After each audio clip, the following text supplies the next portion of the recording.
Hey Fine Fam! Welcome back to Living the Fine Life. Welcome back, guys.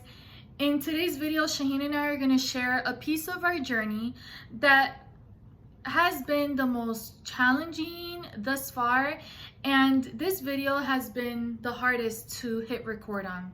It's definitely not something ideal for anyone, any couple, any woman to go through, but we did give some hints in the previous baby journey videos that we did about this video. It's just something that we weren't quite ready to talk about yet, but we want to share it in hopes to shed light on the situation and also to show how you can still find hope and have an increase of faith even in the midst of our trials in life. And I do want to give credit to God and to, our faith in Jesus Christ, and to friends and family who were so loving and supportive during a time like this. So in no way or form is this video to promote a sadness, although it is a sad situation and it's a natural feeling, and we have the right to have gone through these feelings.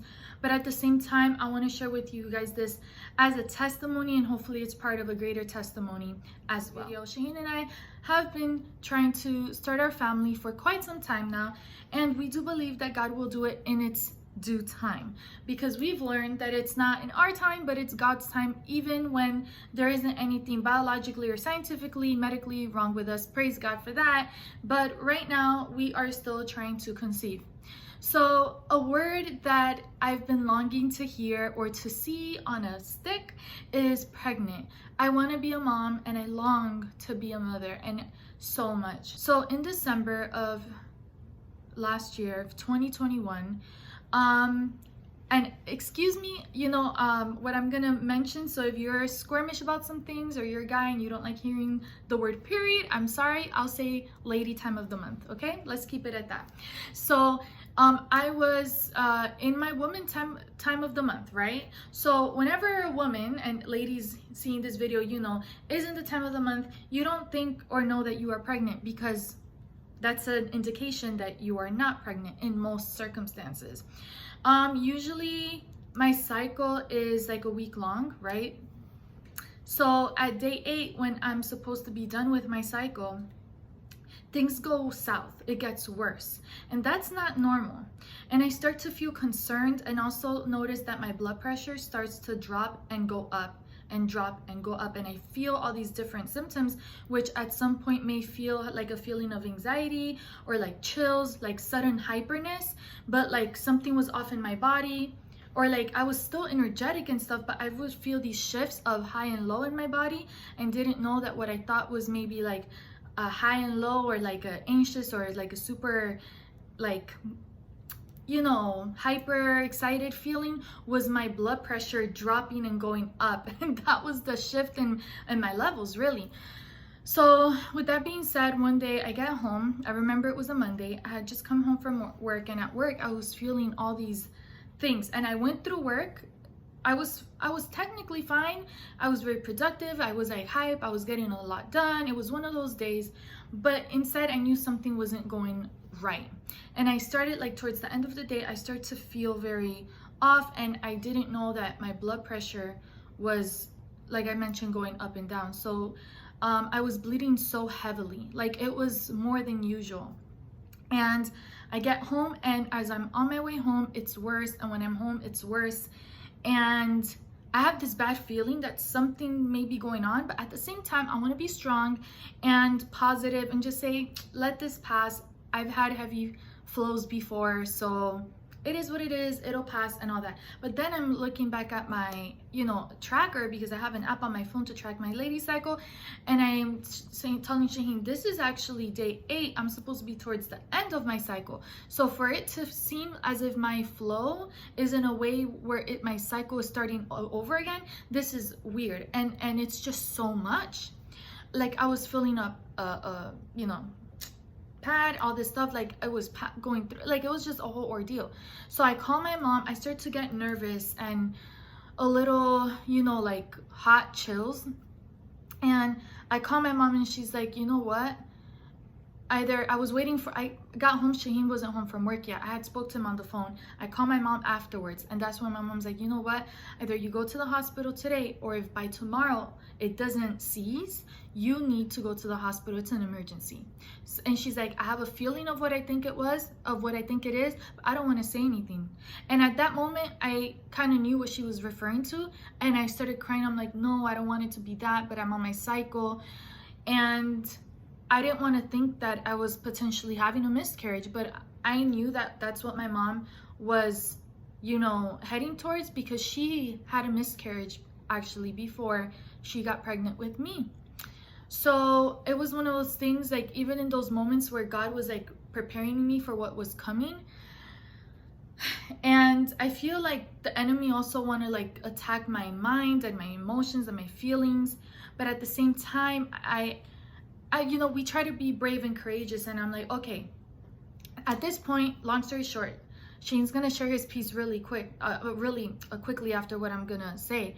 But as like, guys, it's one of those things I was like frazzled, right? I'm trying to stay calm. I took a shower, everything. Shaheen gets home, and he's like, well, let's go to hospital. I'm like, no, we're both exhausted. At this point, I was just so over it, so exhausted. And I'm seeing Shaheen, he hasn't even like changed from work, and I'm like, this guy's exhausted, he just got home from work, he's hungry, like, we just want to like, and he's rolling his eyes. But I'm considering all that, I was exhausted too, and I just want to like shower, eat, let's go to bed, let's rest, right? I'm gonna go to work tomorrow, this would cease. And that's just my mentality in it, you know. I had spent so much time in the hospital already in August. I didn't want to go back to a hospital. There was an inch of me that wanted to be back in a hospital room. So long story short, we do that. He's like, okay, if you're not better tomorrow, like my mom had said, then we're going to the hospital. I said, okay, fine. In the middle of the night, there was a turn. Everything went south. What time was it? Like 3 in the morning? Yeah, something like that. Yeah, around that time. Because I remember the hospital was about 20-25 minutes away, and we got to the hospital at 4 a.m. I was in the hospital the very next morning. So it was horrible. I woke up in the middle of the night around 3 something in the morning, and Shaheen kind of wakes up with me at the same time, and he's like, what's wrong? And I'm like, and I was like, I don't feel well. Like something, like I woke up in such pain, and like something was going on. And it was like, I just woke up like that. He's like, get dressed, we're going right now. I said, okay. We took some stuff real quick, and I'm having these like flashbacks, and I'm stressed, and I'm like, I hate this. So we go to the hospital. Guys, I have to tell you what we were talking about in the car, which is crazy because we didn't even know what was coming next. So, you know, woken up at 3 a.m., 3 or 4 a.m., and the first thing I noticed when I asked her, hey, are you still bleeding? She says, yes. And I asked, okay, she's bleeding light, okay, but are you bleeding heavy? She says, I'm bleeding heavy. I'm like, all right, we need to go. So at this point, she's probably gonna bleed out. That's what I'm thinking. And I'm like, all right, this is a medical emergency. Get dressed, let's go. Don't argue with me. Just put on clothes and let's head to the hospital, because you're bleeding. That's not something to mess around with. So we're in the car and we're heading there. Yeah.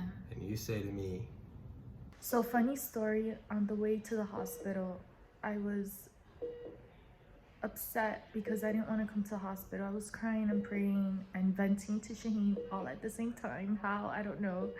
But funny story, guys, I was telling Shaheen, I was like, imagine we just go there and hopefully they're not like, oh, sorry, we don't know what's going on, but just see OBGYN. Hopefully it's something like, hey, you're pregnant. A miraculous miracle from the Lord. It looks like you're on your period, but you're pregnant, and this is just what you have to go through. And suddenly, it's a miracle, and I'm having a child, and I'm so excited and happy. And I was joking around like that in the car, and sure enough, that's the situation. I'm trying to make, you know, light of the situation, and I'm joking, and, you know, I'm talking like that. Like, I'm thinking I'm joking around without realizing what was really happening. And I'm sitting towards like this, and I'm sitting back, and I'm feeling all these things. And I'm trying not to be worried, and we start praying that, you know, that we're okay, that I'm okay, because we still didn't know what was going on. So we get there, it's 4 a.m., we get seen like that, because at that time there was no one waiting in the waiting room. I go in, they before I could even hit that waiting room, after I registered, they checked my blood pressure. They put an IV, was it? Like to check where they checked my blood. And they asked me what's going on. I'm like, well, I'm day 9 of my cycle. Last night this happened, overnight this happened. All this stuff. They're asking me a serious question. And then I'm in the waiting room for maybe not even a minute. I don't even remember passing through that waiting room, because there was absolutely no one, thank God. And because of my lady situation, it was a state of emergency, and I didn't even know it was that much of an emergency then it was, because the whole time I'm just thinking I'm on my period and it's just heavier now, which is alarming. So, and then I'm in this mindset that I want to like see the light in things, whatever, but thank God they got me in. Long story short, what happens next? I go in and they take my vitals. What are you thinking at this point, babe? Like, what's going through your head? At this point, I'm legit sick too. For me, I thought it could have been, I don't know if it was food poisoning, because that night, everything was going on. I had Taco Bell that was kind of sketchy. So the whole time I was there and driving her to the hospital, I was extremely nauseous, like to the point of about throwing up. Yeah. But I don't know if it was food poisoning or just the anxiety of the situation, of having flashbacks, of dealing with running to the hospital, state of emergency, and it just emotionally overwhelmed my body.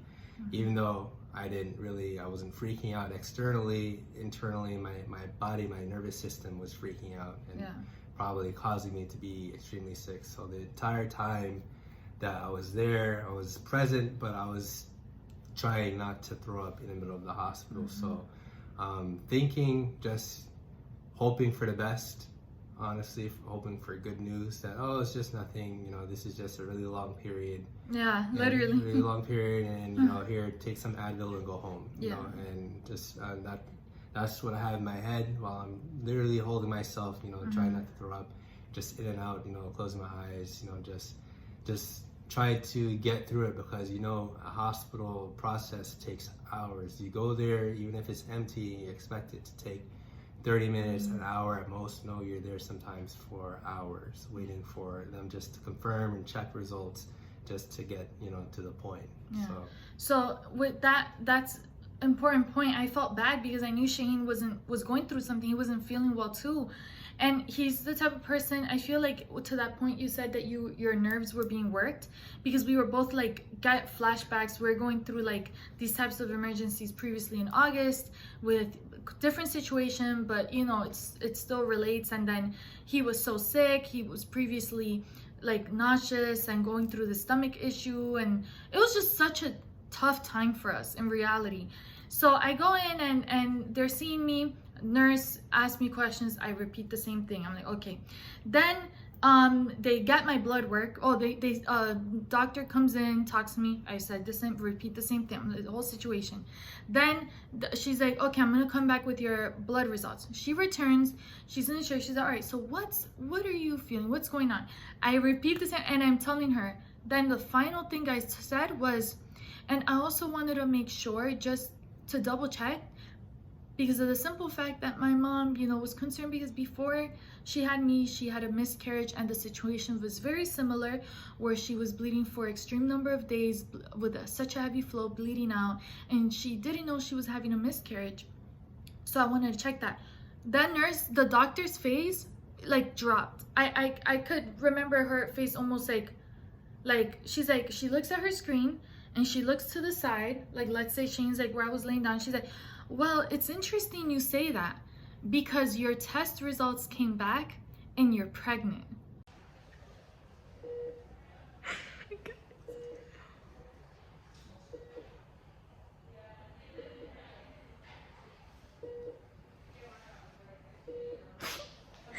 I can't freaking believe this right now. So I came to the hospital. I'm having a lady situation, and we found out. Do you want to say it? 1, 2, 3. You're We're pregnant. pregnant.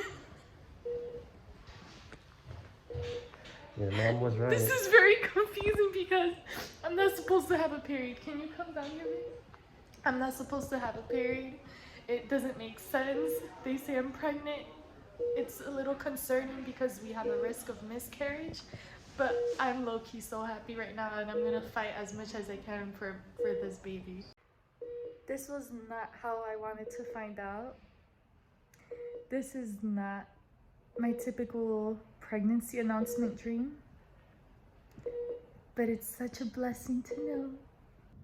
And I froze and I started bawling, crying.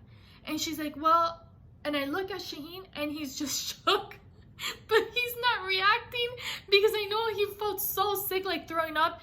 And you should see Shaheen, he was pale, guys, like literally. I know it doesn't make sense, but he's pale. He has his hoodie, he's like shaking, trying to like not throw up. But then his eyes are like, said everything. Like his eyes, his reaction. I'm looking at the nurse and I'm crying, and the doctor is there and the nurse, she's like, congratulations. And I'm like, oh my God. But the doctor's face was still so concerned. She's like, well, I know this is hard news for you to take in, but I'm gonna give you some time. I'm like, no, it's the way she said it, I almost felt like she thought I was taking it hard. But I told her, no, I really want it. It's actually, I'm so excited because I've been trying for such a long time, for like 5 years now, and I really want a baby. We want to be paired. She's like, oh, okay, well, I'm gonna give you some time and I'll be back. She returns and she tells me that she was concerned. While she congratulates me and is happy, she's like, you are definitely pregnant, but there is a concern for, I do have to warn you, and I will be very transparent with you, is for a potential miscarriage because of the situation. But at the same time, it could have been a chance for this to be a subchorionic hemorrhage. In the case that it was a subchorionic hemorrhage, depending where the hemorrhage was, there's a high possibility that I could have a viable pregnancy and my baby can survive, our baby can survive. So for those who don't know, a subchorionic hemorrhage is where there's a hemorrhage, right, where it's blood, which caused the overbleeding around the sac of where the baby is. And if it's around it, like let's say this is a sac and the hemorrhage is anywhere here, then it's bleeding over and around, or it's bleeding like down a stream on the side of it. So I'm physically bleeding, but the baby's still protected in that sac. And there is a number of like 30% of women that, you know, have gone through this, that they've continued with a viable pregnancy, but many times they end up on miscarriage. But other times there's women that can have a viable pregnancy even with a hemorrhage. They do something to prevent the bleeding depending where the hemorrhage is located, and then, you know, the baby's fine, survives, and everyone's having a great day. You see, so I was hoping and praying it was that. She said that I had to return a few days later to the hospital, not to do no heavy moving, not to walk around a lot. She said, I didn't recommend you work. If you work, where do you work? And I told her, I said, well, right now I can also, there's, you know, I work also a lot on the computer. And she said, if there's a way that you can work from home or stay where you're not driving around a lot for now, just for a few days before we can check you again, just because of how much bleeding I was going through. And I could have, my blood pressure, since it was already dropping, I could have dropped, I could have passed out. It could have been anything like that. They're like, to prevent you from being in a place where you could potentially be at risk, pass out, not feel well. You see, she's like, right now you need to rest a lot. So it was like a type of like bed rest without it being bed rest. So I was like, okay. So I did that. Thank God for my job. I was allowed to work from home those days because I was scheduled to be on site, but I was able to work from home, which was lovely during that time. And this is like right before winter break. The crazy part, guys, is that I had really asked for God for a Christmas miracle. I wanted to be pregnant for, you know, by Christmas season, by December. I wanted to be pregnant so bad. But God has such a mysterious way of working. So yes, I became pregnant. I was pregnant. So we returned to the hospital.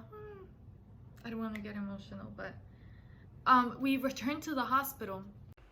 All right, guys, so the doctor said I have to return in 2 days back to the hospital to see if my HCG levels have increased. to see the status of this bebe. So we're gonna return in 2 days, and I'm gonna bring you along in 3, 2, 1.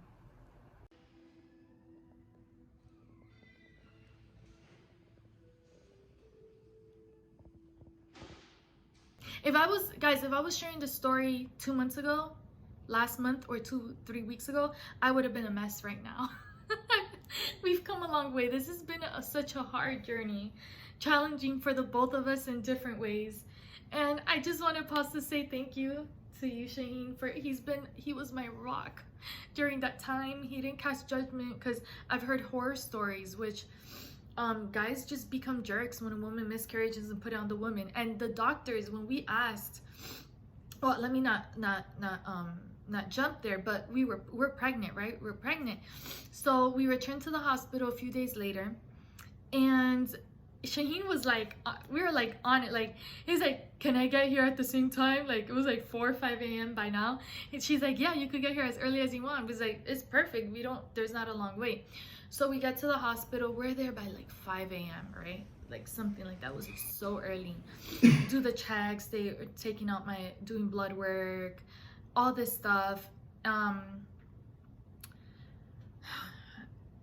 then we got the dreaded news, unfortunately. Right? Mm-hmm. But guys, before you think, well, where's the happy ending here? The thing is that during the time of getting the news that I was pregnant to the day of the follow-up, I was going through a process during this time of wait. During this, it was like a short period of time where I feel the Lord was with me, but at the same time, it was like a trial, as a test that it was necessary for us to go through as a couple. This is the type of thing, guys, that was either gonna make us or break us. This is the type of thing that could have totally crushed and destroyed my life, which it was hard, don't get me wrong, but it also, crazy enough to say, it increased my hope. It sparked a new hope, and my faith went on a whole nother level. Just knowing I was pregnant, this child I don't know if this child has any idea how much joy it sparked in our life. And this child just increased my faith, like the Lord did something. And it's sad because I did want this child. I'm not going to disregard this life just because, unfortunately, it didn't make it.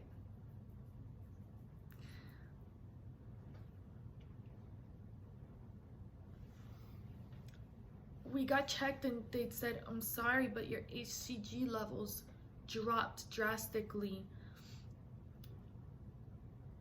And there's no longer a heartbeat. They still wanted to check after that. There was no longer a heartbeat. I remember the night before, I had to surrender to God. You know how I told you guys that I went through a process those few days between the time of finding out I'm pregnant to the time of the checkup? You know how much I begged God to allow my child to live, because I know God can do the miracle. I know God can heal. He can do all that. And just because he chose not to doesn't mean he can't. So was my faith gonna drop? Was I now not gonna believe or love God the same because I didn't get my way? No.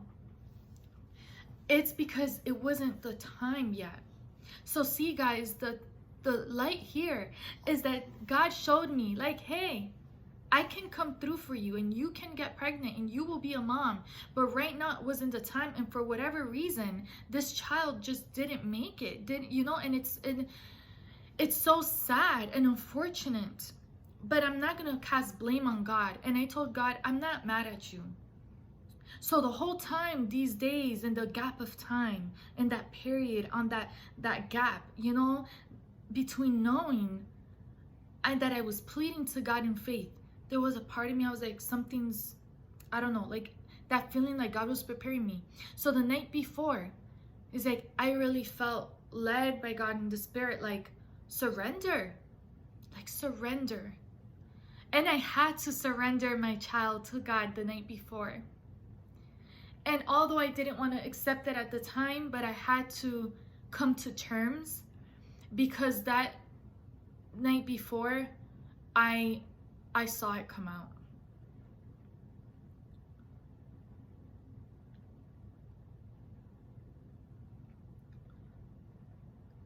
And then that's when we got the confirmation that I had miscarried. So that's why I titled this video, Finding Out I'm Pregnant During a Miscarriage, because I was losing my child, and unfortunately, although I lost my child, this child's life meant so much. Many may say, well, it wasn't born yet. Yeah, but it still had life. It was a living, breathing person. So no, I'm not going to disregard it. I hate when people disregard a miscarriage or a child because it was miscarried. I can't stand that. Like, your life values just as much as my child. Just because my child didn't make it or because I had a miscarriage doesn't mean that this child doesn't count. So don't disregard this unborn child just because they weren't born. So it's so upsetting, but I appreciate the friends and family who showed love, who shed light during these times. And I hope that you can see the light at the end of this tunnel and know that if you're going through this right now, God can give you the peace and comfort you need, and increase that hope in you and your family to know that you will be pregnant soon, that you can be a mother, that you did nothing wrong. Because that's one of the things I questioned. Was it me? Did I do something wrong? Did I cause this? Even Shaheen asked the doctor, is this something I did? And I'm like, is this something? They're like, no. And they told me so many times, the doctor and the nurse, like, hey, listen, there's nothing you could have done to cause it, and there's nothing you could have done to prevent it, okay? You did what you can. You came just on time. You've been taking care of yourself. It's not your fault. So don't let no one, if you're going through this, cast fault on you. And I want to tell you today that you are still more than capable as a woman to make life. Jesus loves you. God bless you. And know that I'm praying for you, for every woman and you know, couple going through this.